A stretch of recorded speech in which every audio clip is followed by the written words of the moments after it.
നിങ്ങൾ വയലറ്റ് ഉള്ളിപ്പൂവ് കണ്ടിട്ടുണ്ടോ? ഇതാണ് ആ ചെടി. ഉള്ളി വെളുത്തുള്ളി കുടുംബത്തിൽ പെടുന്നവയാണ് ഇതും. അതായത് അല്ലിയം ഫാമിലിയിൽ പെടുന്നത് കൊണ്ട് ഗ്ലോബ് അല്ലിയം അല്ലെങ്കിൽ ഓർണമെന്റൽ അല്ലിയം എന്ന് വിളിക്കും ഇതിനെ. ഇത് ഭക്ഷ്യയോഗ്യമല്ല.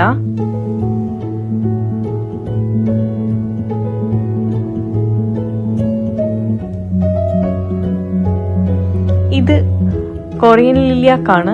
ഇത് നമ്മുടെ നാട്ടിലെ തെച്ചിപ്പൂ പോലെ തോന്നുമെങ്കിലും രണ്ടും വേറെ വേറെ ഫാമിലിയിൽ പെടുന്നവയാണ്.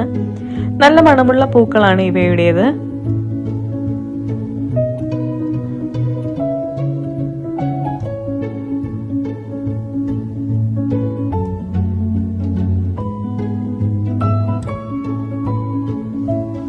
ഇത് കോമൺ ലില്ലിയാക്കാണ്.